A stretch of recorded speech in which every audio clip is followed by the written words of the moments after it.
you for joining me.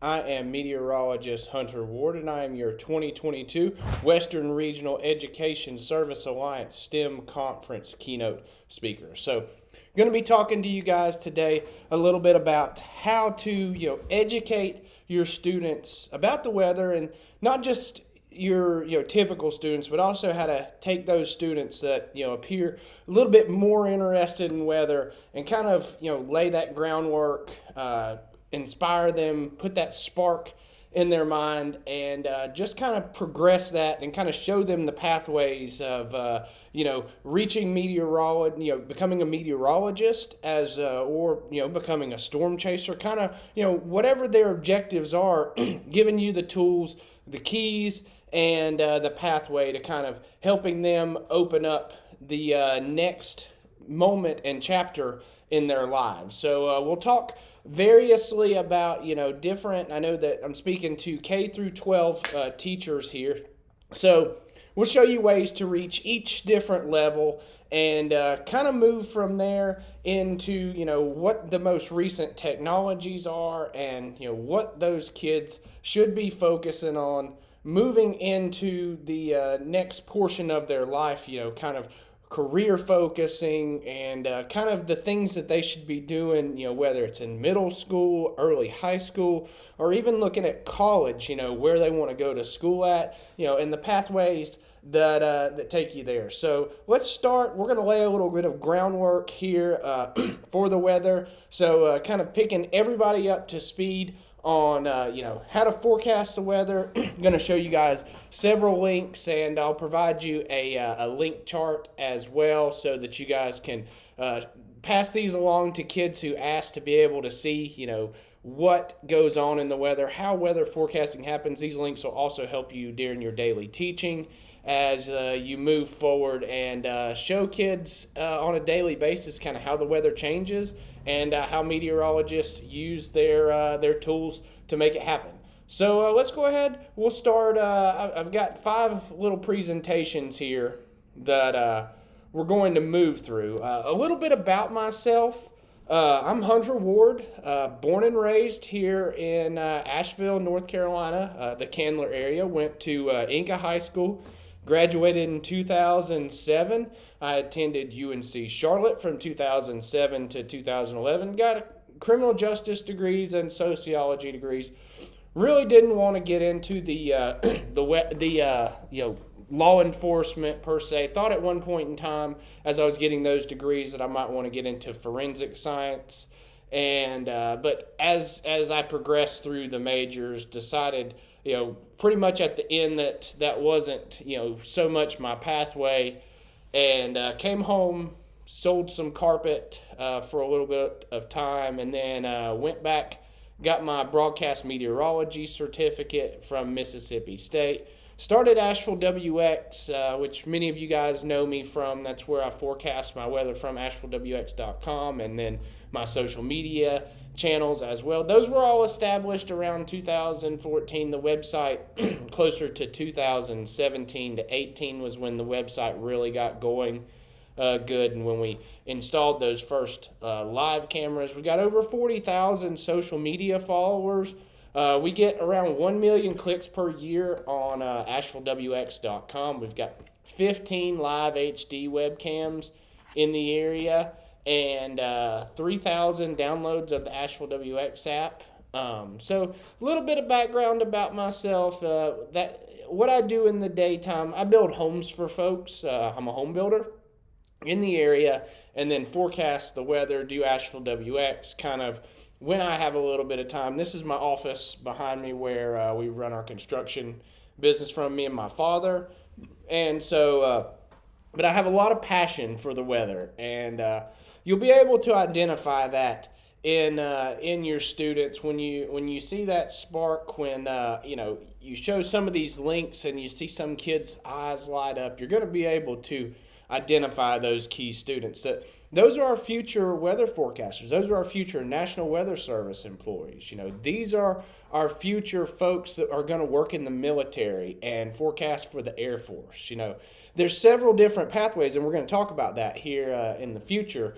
in the next hour, and I'll let you guys know the different pathways that you can, push those kids, and but there's all types of pathways within the weather that you can go forward with. So let's lay a little bit of groundwork, like I mentioned, for the weather, and then we'll move forward with that. So let's talk about high and low pressure. So you need to understand high and low pressure to talk to your students about large scale flows in the atmosphere.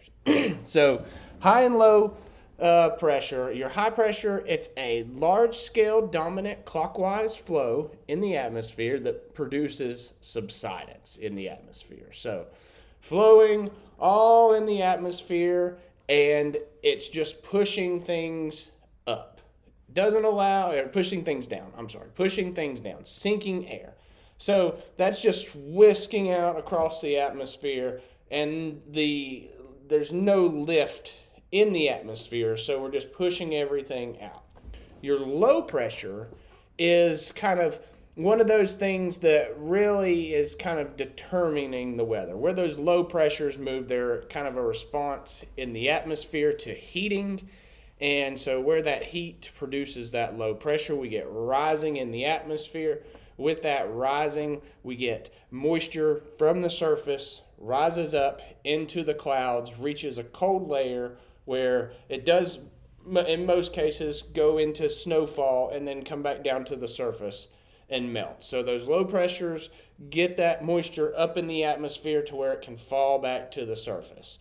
And so low and high pressure are kind of a balance of each other. Wherever low pressure is developing, high pressure tries to sweep in, and that's where we get our winds from. Our winds come from that balance of high and low pressure. In most cases, our winds come from that balance of high and low pressure. A lot of times when we have high wind gusts here in western North Carolina, persistently when they come from the northwest, we've typically got a low pressure that's moving up the east coast and a high pressure that is developing over the Midwest. And so that sends a tremendous amount of air across western North Carolina. And then as that progresses, it just strains out through the mountains. Sometimes there'll be some moisture that's associated with it that you'll hear me indicate as northwest flow. And, as that low pressure, goes up the coast, the high pressure just goes to aid it. It's always a balance that's attempting to occur. So the atmosphere is always trying to balance itself out. So as it balances, those that high pressure rushes, and the low pressure, is the place that is the balance needs to occur. As that low pressure, balances out, the lift subsides, the rain doesn't become predominant. We don't get the lift in the atmosphere. The moisture is not getting up into the level where it needs to be to create condensation. And so those things just become non-existent, and the weather subsides. High pressure takes over, high pressure moves in, drying occurs, clearing occurs in the atmosphere. So high and low pressure, an ebb and flow throughout the atmosphere. So, kind of something that, you need to focus on and learn, just kind of laying the groundwork for meteorology with a lot of your students. If they're asking you, how do tornadoes develop? Well, a lot of times it's when low pressure, really develops and moves out of the plains and, comes into, the tornado alley, and we have, cold air coming from Canada, warm, moist air from the Gulf, and dry air from the desert. And that concoction there really just sets the atmosphere off. And, you've got high pressure a lot of times that develops over the Midwest and the corn states, and that sends in that warm air as well. So the atmosphere just really sets it off, but it all begins with the high and the low pressure. So those are two key things that you've really got to focus on. And, moving forward, they'll give you a good basis if you understand high and low pressure, of kind of what forecasting is all about. So, meteorologists use a lot of tools, and some of your students will probably begin to ask, I saw this weather model, and those tools can be very beneficial. They can also distort images of, when they float around social media. A lot of times we'll see big snowfall maps. The European model, the GFS model, shows this 7 days out. And then 7 days later, we just have rain. And that happens on a good basis of the time. And so, you've got to take these weather models with a grain of salt, but we are provided by the government with tremendous amount of tools. So what tools do meteorologists use to forecast? Weather models, radar data, satellite imagery. So let's talk about weather models here. So I like to use a website called Tropical Tidbits. I kind of go back and forth between them and Pivotal Weather. I'll show you Pivotal Weather here in the coming hour. And so you'll hear meteorologists on TV. If you read the National Weather Service forecast discussion, they'll talk about the European model, the GFS model. So the European model is the European Union. They have put together their technology and created a computer system that produces their weather model for their area. The global forecast system is that's the GFS. That's the system that the United States has put together. Your tax dollars. So that's what your tax dollars go to pay for in a small fraction of that. So our forecast system, the European forecast system, we've got the UK Met, which is also another forecast system, the German forecast system, which is the ICON, the NavGM, which is our Navy actually has their own forecast system, and the Canadian forecast system. There's several different names for it, but the CMC or the GGEM. These abbreviations are just kind of how these forecast systems are referred to in forecast discussion that comes out from the National Weather Service, or it comes out from European forecast systems or Canadians. But most of the time, we're focused on weather forecast for Western North Carolina or the South or just North America in general. So, the two best, in my opinion, are the European model and the global forecast system. Also, I like to look at the Canadian forecast system as well. So, show you guys these. You can go to tropicaltidbits.com, and then so this is what it'll bring you to. And then if you go over to forecast models, you can check out. So check this out.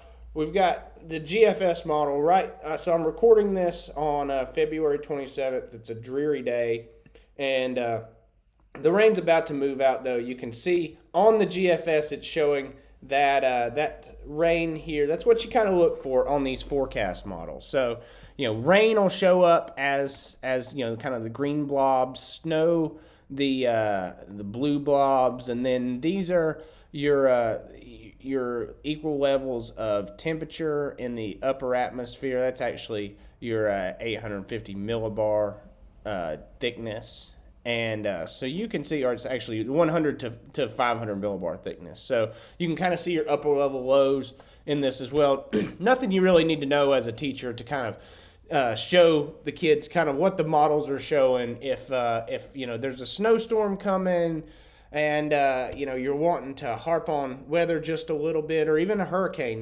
these models are great. You can even see severe systems. I'll show you guys how to kind of look at the short range models as well here. So as the GFS kind of runs out, you can see limited rainfall for the next couple days around Western North Carolina. That high pressure kind of builds in, so we have that subsidence that occurs. So when you're looking at these weather models, teaching your students, look at those L's and those H's. There, when there's a big H over your area, it's going to be really hard for rain to develop. There's just subsidence that occurs. It's just pushing air back to the surface. Doesn't have any lift. The lift is where the L's are at. So as we progress through, you can kind of show your students, what the weather's going to look like the next couple days. This 12Z on Friday, that's 8 a.m. So this is in Greenwich Standard Time, which typically you take 4 hours off of on the East Coast, and that'll give you your time. But kind of neat occurrences. You can see this high pressure right here. That clockwise motion. Look at these isobars, these lines of equal pressure. They are kind of showing this little knob into western North Carolina. That's a CAD signature. And that means that cold air is going to funnel here. And a lot of times we see that with icy setups. Now, this doesn't look to be icy. Don't see a significant amount of moisture here to our south. But to our north, you can see that there is a little bit of area of low pressure where these lines of equal pressure are colliding. And, where that high pressure is at and where that low pressure is at, where they meet is typically, we call it a zone of truncation. We've got two areas that meet, and we've got precipitation that'll occur. You can get what's considered a baroclinic leaf that develops there as well. And so, a baroclinic leaf is just a zone of precipitation that's falling that really has no area of strong low pressure, but you do have low and high pressure developing. And then so watch this. Next week, it looks like we're going to see a severe threat here somewhere along, Missouri, Missouri, Arkansas, maybe even deep south.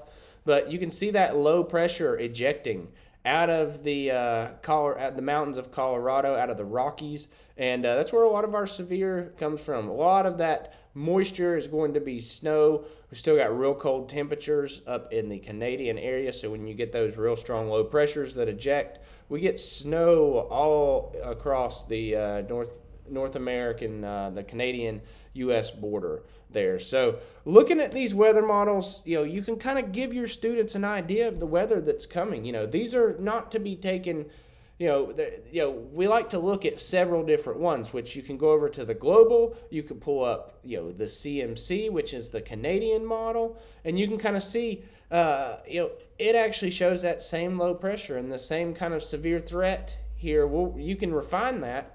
And once you get a little bit closer, you can move over to these mesoscale models, which, the NAM 3km, it goes out 84 hours, which, is really only 3.5 days. So, as this progresses out, you can see, it's agreeing with all the other weather models that no real rainfall will be possible around western North Carolina through the next 3 days. So you can check me on that here, since you're going to be watching that later. And this is likely to verify no significant rainfall here in the next several days, because we've had 2 or so inches of rain here in the past couple days, and it's been really nasty. We need to dry out. So, but this model doesn't go out that far. See, it's a short range model. It's higher resolution. When we talk about resolution, we're talking about gridded boxes in over the state or the United States. They take 12-kilometer boxes with the NAM, 18-kilometer boxes or so with the GFS, and the resolution it gets refined. It takes a larger computer to produce all this data. So the NAM 3km only goes out to 60 hours. It grids it down to, they call it the NAM 3km because it's in 3-kilometer boxes. So the United States is gridded into 3-kilometer boxes. They throw equations into there from their ASOS sites, which are these weather sites at different airports around the United States. They take that and they put that data into their computer models, into these, and then the data they pull from these gridded areas is relayed into these weather models, and they produce these images. So kind of a complicated system, but it takes a large computer to refine that data and then move it forward. So you can find all of these on tropicaltidbits.com. I'll show you another one as well here in a bit called pivotalweather.com. Great resources moving forward to kind of show your students, what all is happening with this. And your students that are going to be sparked like me, they're going to be like, hey, what was that website? I'd really like to kind of dive deeper into that website. And so, you're going to have this links list. You're going to be able to pass the whole list along to these students. It's 12 or 13 links to various things that will progress their weather knowledge, that will kind of take things, because I learned a lot of weather that was self-taught. I got into things like weather message boards, where I just kind of learned from more people in the industry who were experts of things that would just share their knowledge. Twitter is a good resource as well. There's a good category of weather people on Twitter who are constantly talking about the things that are going on in the atmosphere, and so you can gain a bit of knowledge from social media, if the right avenues are pursued. And so those are type things that you can kind of help progress. But these websites are a great way. The message board I'm talking about, AmericanWX.com, is a good place that you can go and kind of push your kids if they need more than kind of what you can provide them. I post on a website called AmericanWX.com. It's a message board where there's Southeast specific topics, and really there's a thread even about the weather that's constantly occurring in the mountains of western North Carolina. So you can find all that there, and there's just tremendous amounts of information out there on the web to find. So let's go on back. We'll talk a little bit more about radar data and kind of the things moving forward with radar data. Let me show you that's a tool that's very important to meteorologists. And so this is the National Weather Service radar data.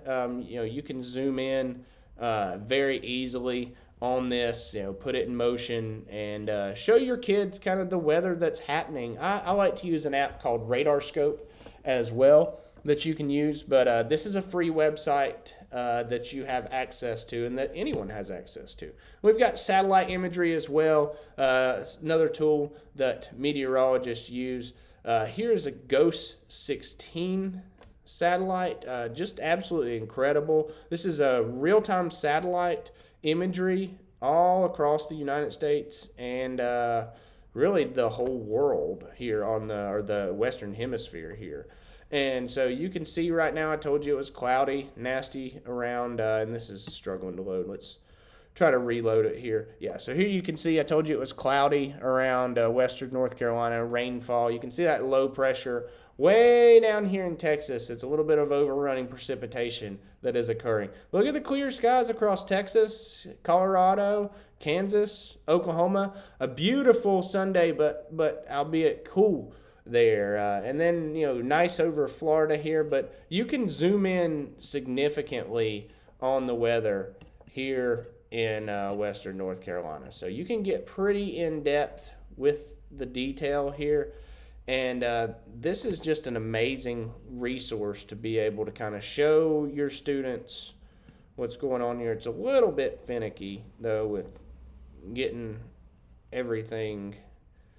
It's not getting the states on there, but kind of North Carolina right there. So another neat tool that you can play with, show your students kind of what's going on day to day with the weather around the United States, and you can kind of see it happening real time. You can also see the sun rising and sun setting. So very cool. So let's talk a little bit about weather forecasting. I just showed you the weather models back there. One thing you've got to do is identify the threat, like we discussed, that low pressure that was moving out of the Colorado Rockies. You begin to gather your initial information, and then you compare that information with some historical data, kind of your thoughts on what you've known here, what you've seen, it's really a matter of comparing it with kind of what you've seen in the past. When I go to forecast, I just remember various instances where I saw something similar, and how did that play out? Did it actually come to fruition? Should I be a little bit of cautious of how I forecast this?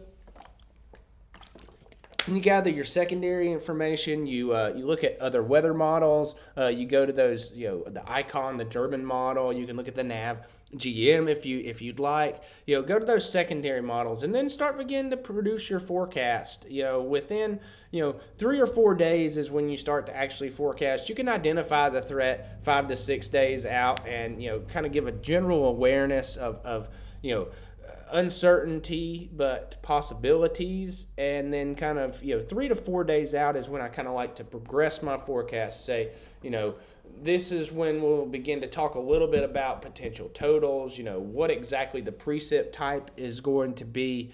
And then moving from there, you just begin to repeat that and refine it up to the event. Within 2 days or so, you'd like to be putting out snowfall maps and trying to get the area aware of snowfall, rainfall, any type of maps that you're going to be producing to let the general public know kind of what's going on with the weather.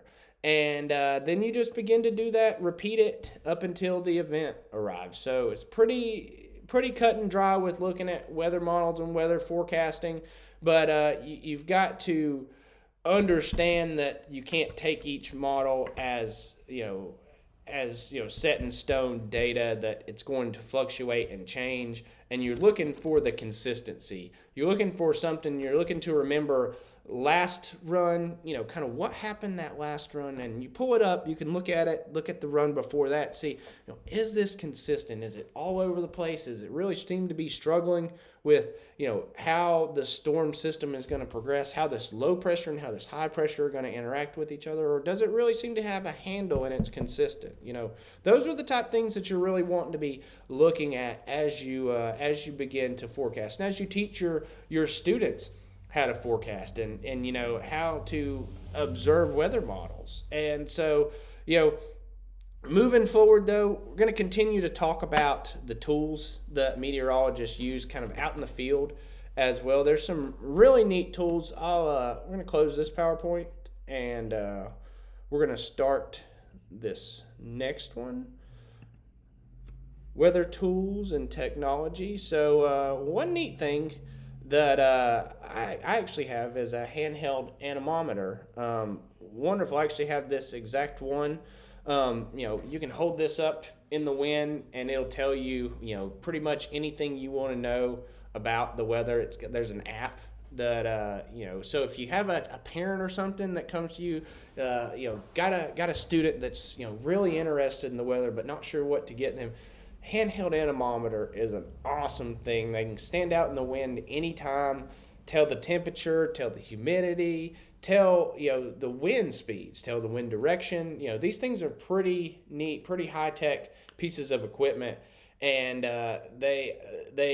storm chasers use them on a regular basis, just to kind of get measurements in hurricanes, try to measure the pressure in the eye.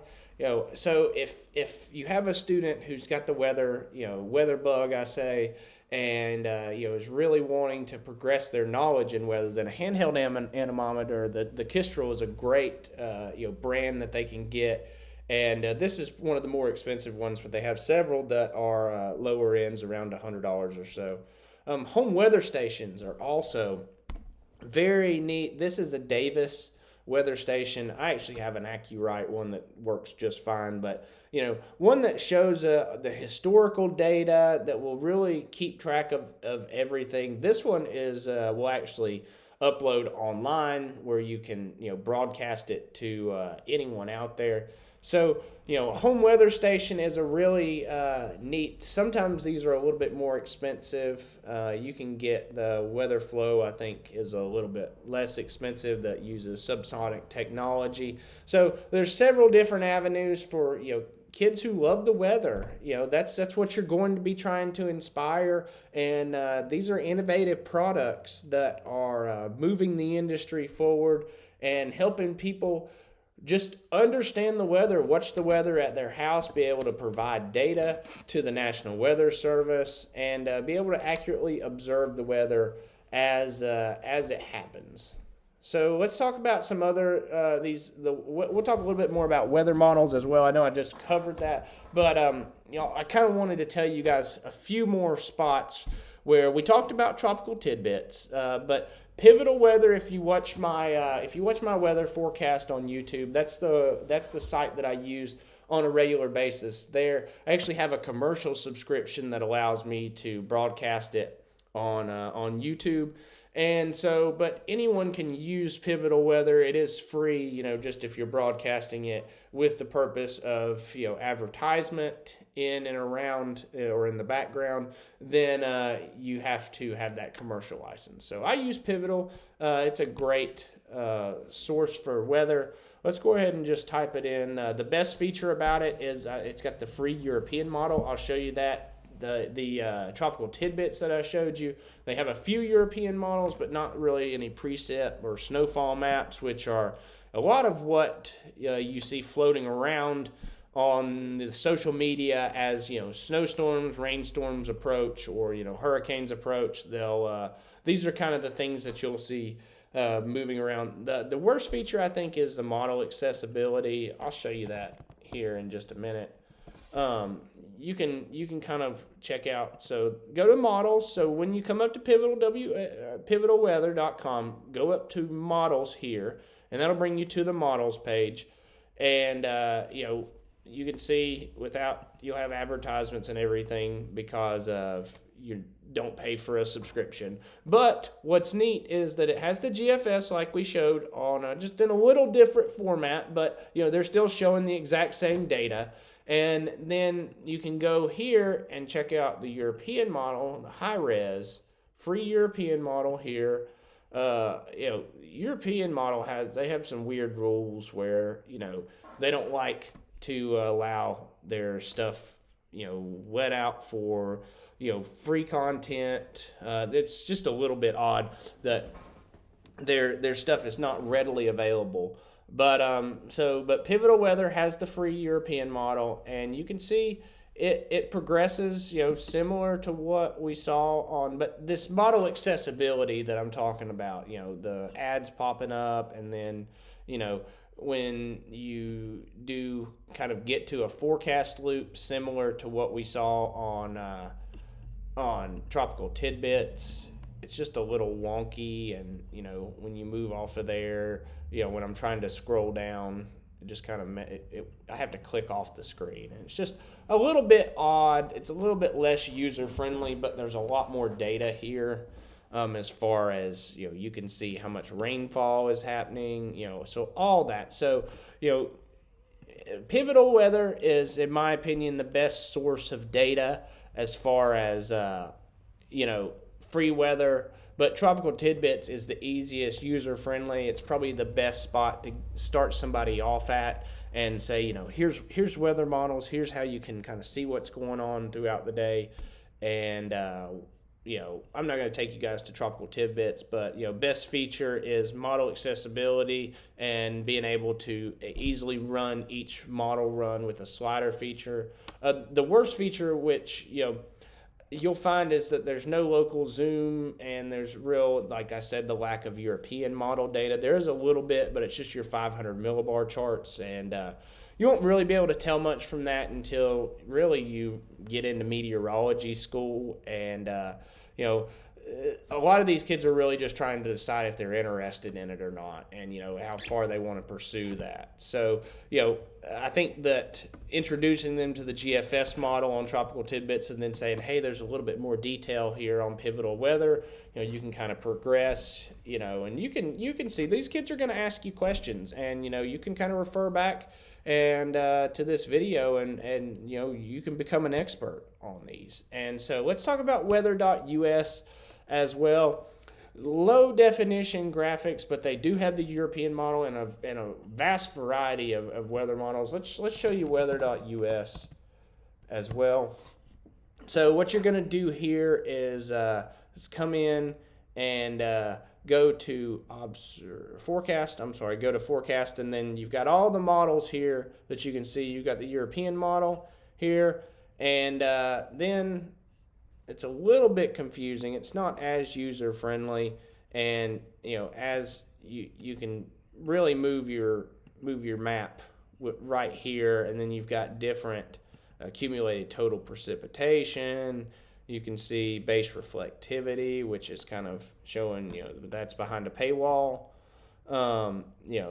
So somewhat friendly, source, but not really the best in my opinion. But another outlet if you're looking to give your students, as much information as they'd like, and just kind of show them the variety of weather models that are out there for you to look at. So looking at that, there are also paid weather model systems, which I use a lot of. I'll show you mine on weathermodels.com. And these are, really neat systems as well. This one's like $9 a month.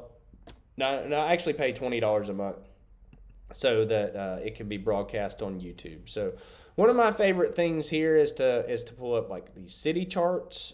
They take the ensembles, which are a 50 model run that goes every time of just kind of different solutions, and pull up things like snowfall maps. Very limited snowfall in our future here, it looks like, and but you can also pull up different things like rainfall precip, showing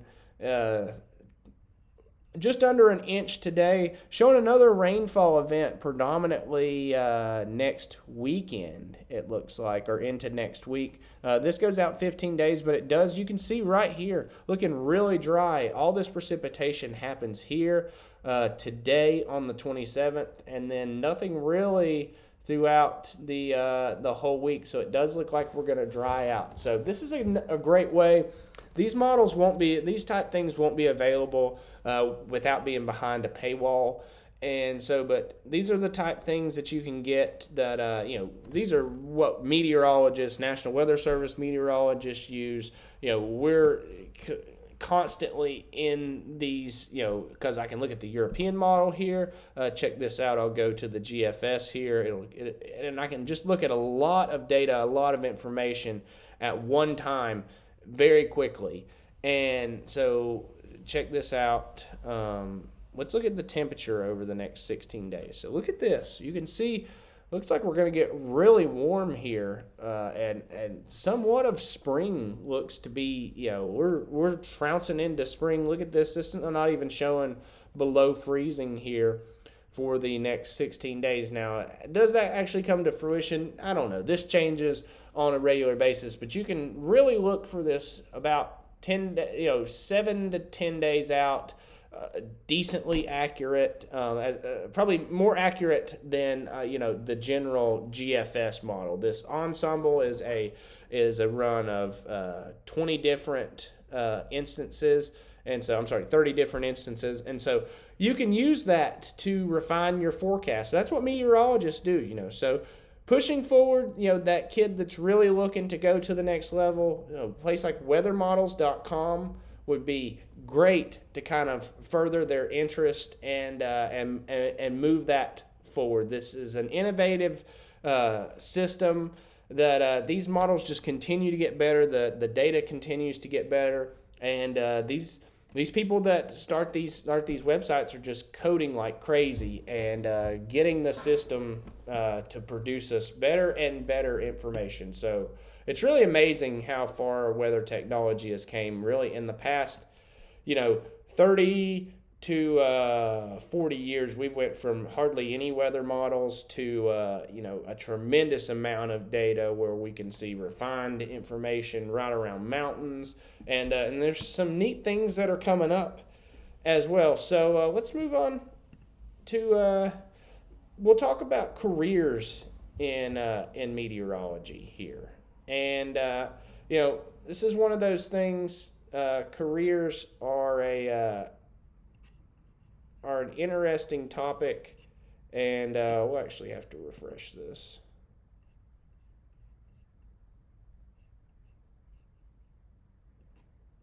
Yes, careers in meteorology, and your first career is, broadcast meteorology. Some, forecasting on TV or It usually involves some form of capacity of forecasting weather directly to the general public via on TV or through social media. Experience, while anybody can forecast the weather online, seeking out a broadcast meteorology degree, or that's what kind of solidifies your rank as a meteorologist, and then you can go on and get seals from the National Weather Service or National Weather Authority. But avenues to get your certificate. So if you want to be a meteorologist, if you have students who are telling you, how do I become a meteorologist? What's the best pathway? There's several different schools you can go to. You can go to UNC Charlotte, where I went. Did not get my weather degree from there. As I worked and kind of got into grown life, Mississippi State's online broadcast meteorology school really became a what I thought would be a great program for me. And it's all online. The main benefits, it can be taken online or in a class. They also have the classroom setting on campus. They provide real world application of all meteorological principles. Broadcast based. They've got a whole studio there. If you take the course at Mississippi State, where you can learn, and it's very flexible. If you have a job. I did this with a full-time job and sold carpet while I got my meteorology degree. So very flexible, and the lack of instruction, though, was a negative on topics like physics. At one point in time, I was told I needed to learn through YouTube videos, and the program was a little bit outdated, but I think it has been updated since 2016. I think I was kind of going through the last bit, and then they were re-recording the episodes, so I will give them that. So you got Mississippi State, Penn State Meteorology Program, which is one of the more prestigious ones, and Penn State, one of the more prestigious and famous meteorology. They give out 300 Met degrees since 1942. A lot of your on-TV meteorologists are from Penn State. But one of the things, minimal storm chasing opportunities in Penn State. Just not a lot of active weather that happens up there. They do not have a broadcast certification online. They just have classes. So one of those things that, students that you guys are teaching to are more apt to being able to go off to school. But these are somewhat expensive endeavors, and if you're looking for a more cost-effective endeavor, schools like NC State or UNC Charlotte, they also offer meteorology schools and good meteorology schools. So I'm just pointing out a few, but Penn State is also a good one. And then Oklahoma University, their meteorology program is great. They've got the Severe Weather Prediction Center is pretty much on campus, and so those students get to work in and around National Weather Service meteorologist on a regular basis, and it's really neat opportunities that arise. And there's also really good storm chasing opportunities out on the plains of Oklahoma. You can see tornadoes on a regular basis. They get winter weather out there as well, but you're also, negatives are in the middle of nowhere pretty much. I mean, you do have Oklahoma City, 30 to 40 minutes to the north, but still not too much as far as recreational. But Norman is a nice city. And there's no online learning option from abroad that I could find, which usually these schools advertise theirs pretty regularly. So several different schools that you can go to, Millersville as well, all kinds of meteorology schools. But these are kind of the three main ones, and then I mentioned the two in-state schools that are, and that's where you can go to learn meteorology and, get a broadcast meteorology certificate, get a broadcast meteorology degree, or just get a meteorology degree in general. There's just, broadcast is kind of a focus of meteorology, but there's several other types, and, operational meteorology. And so, with these degrees, with a meteorology degree, you can go and get a job with the National Weather Service, which is where all the forecasts are generated from. When you see on TV, the TV meteorologist speaking. A lot of times they're making some alteration to the forecast, but they work in coordination with the National Weather Service to produce a forecast and get the forecast out to the general public. So if you'd like to go work for the National Weather Service, you have students that want to go work for the National Weather Service or are looking for that. They're not necessarily, the TV type people. They have incredible jobs at the National Weather Service, which are great paying jobs, and they're extremely important too. Communicating the weather to folks to where they can make their own decisions about things is an incredibly important job. And watching the weather, icy weather, snow weather, severe storms, these are all things that knowledge is key within. And these folks on a regular basis produce content.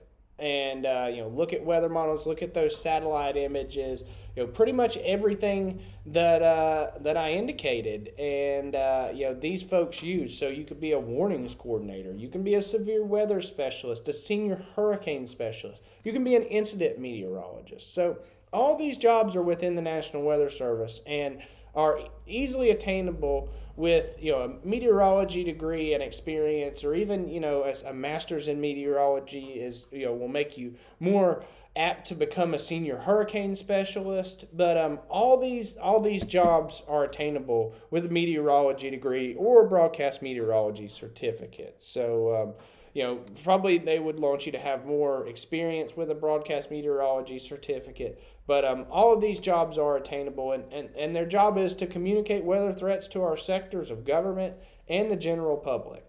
So that's a job. You could also become a private sector meteorologist. Looking at the types of jobs as a private sector meteorologist, you can forecast for a power company, for Duke Power, as projecting where energy usage is going to occur and where power outages are going to be and where resources need to be moved. You can forecast for a gas or energy company like a propane or natural gas company where the most cold is going to occur this winter. Those type things are really important, really relevant to the business sector of the United States, and those jobs are readily available to folks with meteorology degrees. Reviewing of weather data for insurance companies.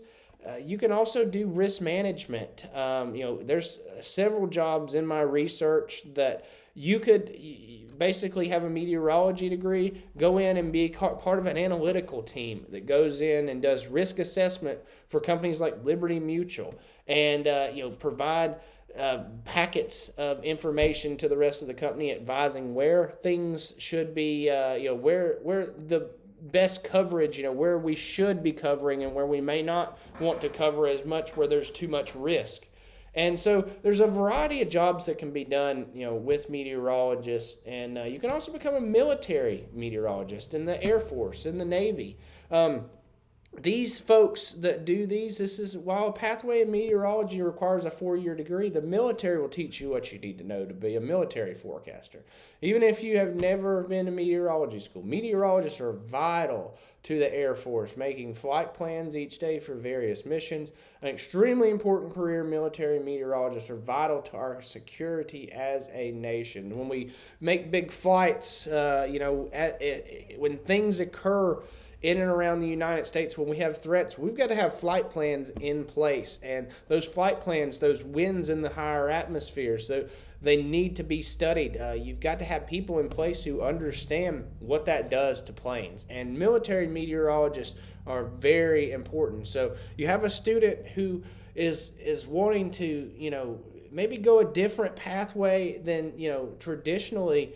Military meteorology is very important, and you can go with that intention, and the people at the Air Force, the people at the Navy will get you in the right spots if you show that interest. You have to go through the basic training, of all that, which I think is a big time deterrent for most people. But once you get through that, they see that spark, they see that you have some knowledge in meteorology, and they're going to progress you through their program.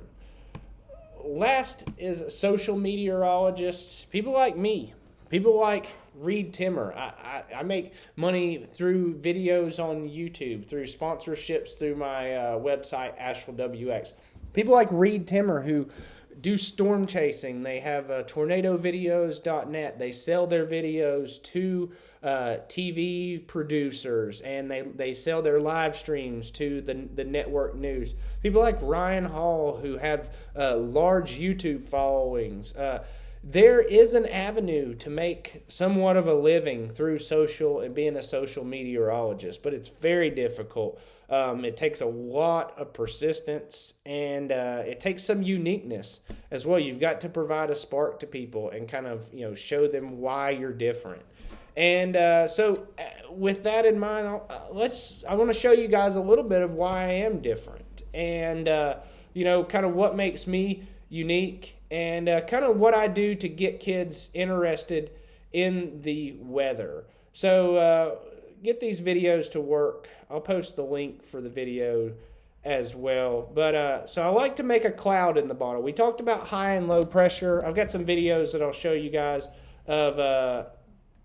So this is me making a cloud in the bottle for some students in the 2nd grade at North Kenton Elementary. And just let you guys watch. You can induce high pressure into this bottle. Higher and higher inside of here. So that transition between high and low pressure will produce a cloud. So let me get you guys to give me a countdown, okay? One more pump. All right. You guys count down from 3. 3, 2, 1. No, not for this one. So you can see cloud in the bottle. Very amazing, really interesting. You can take a bicycle pump, and it's very simple. If you take the bicycle pump, and you can take I like to use, I buy them at the hardware store. It's a replacement for like a tire air entry thing, and you just kind of pop that in the top of a 2-liter bottle and put a little rubbing alcohol in there, swirl it around, then just induce the high pressure. You can also put a little bit of hot water in there as well. That'll enhance the reaction. But basically, it's showing how a cloud is produced. You get that high and that low pressure together, and it becomes a cloud very instantly. The alcohol produces a little bit of dry air, which is necessary, accelerates that reaction, but it shows kids how a cloud is made. So check this out. We'll do fog in a bottle, or this is fog here, a fog demonstration. I'm putting dry ice in hot water and showing these kids how you can take hot water and just put little pieces of dry ice in there. Watch how the fog falls off the table and goes to the coolest part of the room. The coldest portion is the... So then I show the kids, get them a little more engaged with the balloon.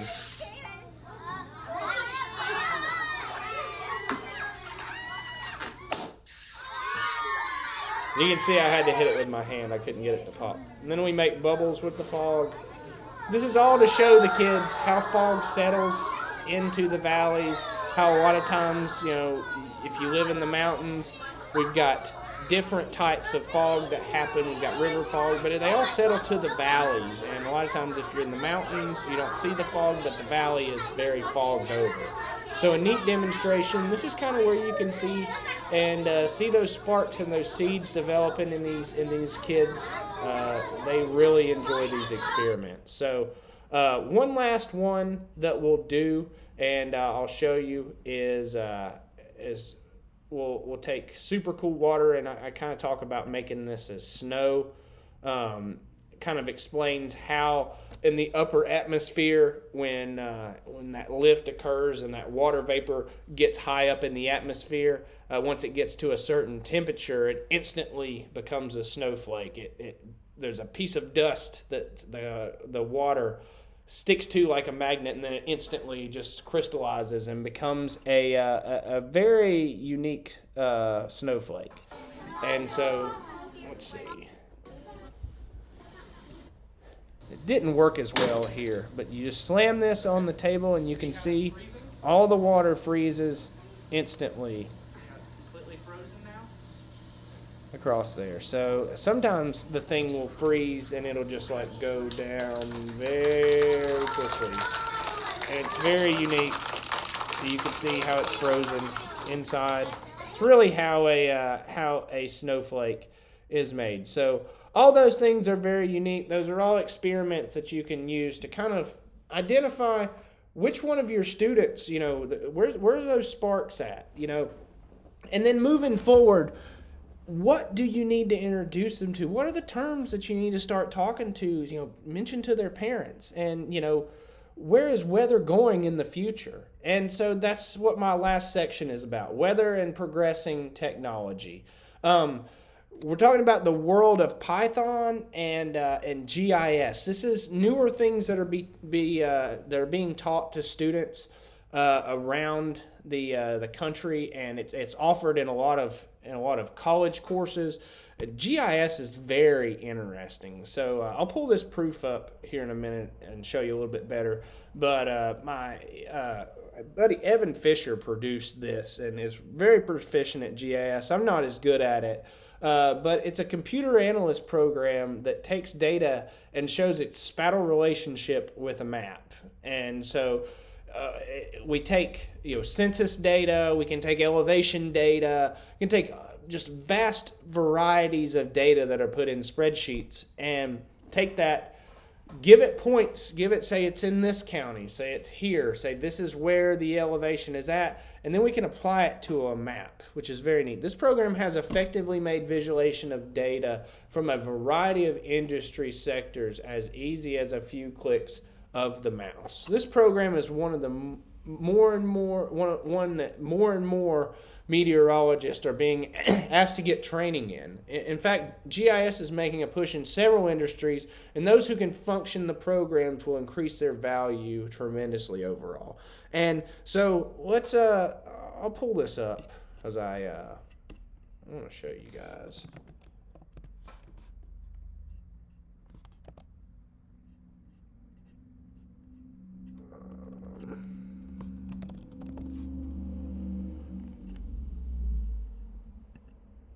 Let's see, not having so much success, but we can zoom in here, and you can kind of see, how this map, you can see the topographical, of Brevard, Rosman, and then moving up, you can see all the graveyard fields, and this was a leaf map we produced for the tourism committee of Transylvania County, and it really shows where the parkway goes, and those peak. These purples indicated around early October, later into November down here in the valley around Brevard, and so these type maps help folks visualize things, and they're going to be crucial moving forward. So get your students in there's a neat program that's free called QGIS, and there's some great tutorials on it that you can get your students into, and it's probably something you're not going to be able to nail down, but these younger generation, they can really research things, and they understand coding, and they understand how to make things happen on the computer. So Python, QGIS, these are all the programs that are going to be taking over these industries, and individuals are going to be able to produce high quality, TV quality maps just from a touch of a finger. And you've also got companies like IBM with their GRIF model. They've produced a high resolution model as well, and IBM's kind of one of those futuristic companies that is pushing the bounds of things. So they've created a weather forecast system that is just a high resolution model, and is very simple to use if you have access to it. It's a paid feature, but it's making its way into TV, and there's jobs within IBM for meteorologists to kind of progress that technology, and IBM is just kind of pushing the bounds with that. So we've got weather data collection that is really pushing the bounds. People like Reed Timmer, I talked about how he's a social meteorologist. He had a TV show before. several, but he's got over 500,000 followers on YouTube. And so uses that to kind of push the bounds of weather. One of the things he likes to do is shoot probes into tornadoes to get data. And so, these type people are pushing the bounds because that data is invaluable. We can have, it's something to compare it to. When we talk back to forecasting the weather, when you have a sounding that's comparable to, that you can see the inside of a tornado, you can start pinpointing where a potential tornado could track based off of a weather model. And so those type of things are super important moving forward and progressing. And, you could have the next Reed Timmer sitting in your classroom. He just doesn't understand. She just doesn't understand what it takes to kind of, make that happen. And it takes persistence. It takes, guts. It takes, kind of going out there and, finding tornadoes, learning how to forecast tornadoes, learning how to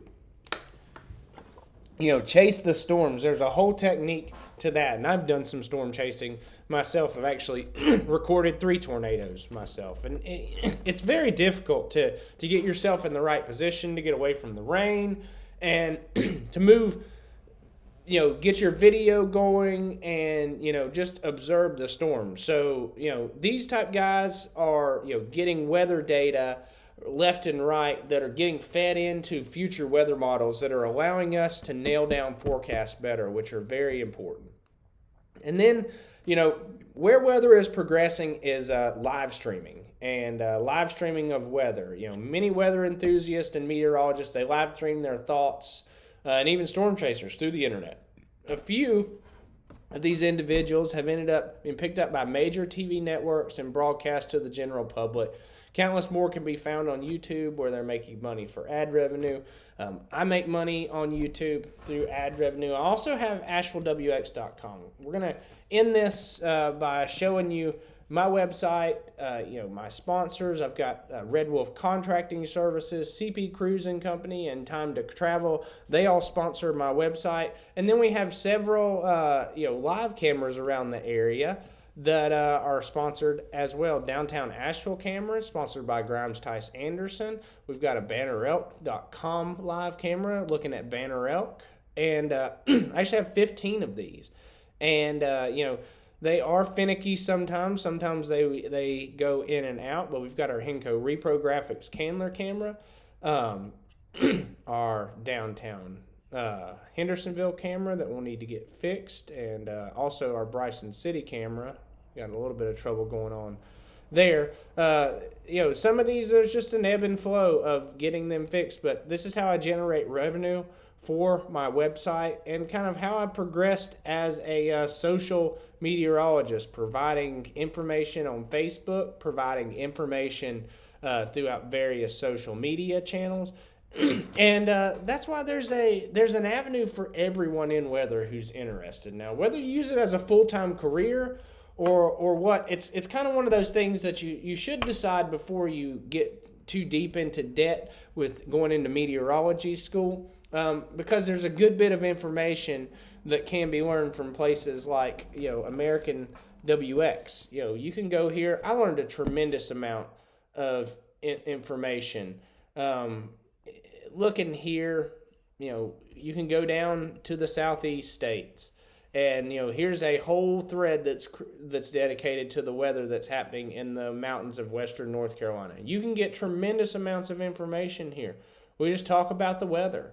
This is where you can push your students to go to. You can also and they never have to progress any farther in the weather, and they can just be weather enthusiasts and have another career. Similar to kind of how I am. I'm somewhat of a hybrid and have dual careers in it. I'm just more of an entrepreneur. I want to create businesses, and I want people to learn. And so, kind of as we progress through life, your calling becomes clear. And so you just need to be able to have the tools to innovate and show these kids where weather is going in the future. And I think that I provided them to you. I think that you can really lay down the groundwork and produce a spark in a child's life, and as they progress, encourage them to follow me and reach out to me with their questions, because I'm very happy. I'm very open. I always answer questions through social media, through email. They can email me at hunter@AshevilleWX.com. Happy to answer any questions moving forward. So thank you guys for joining me. Really do feel honored to be the keynote speaker here, and I hope that you've learned a lot. I hope that you can help our next generation of meteorologists find the tools and equipment and pathway that they need to get to where they want to be in their weather career. So once again, thank you for joining me. And we'll talk to you soon. Check with me on YouTube, Meteorologist Hunter Ward, AshevilleWX. Thanks.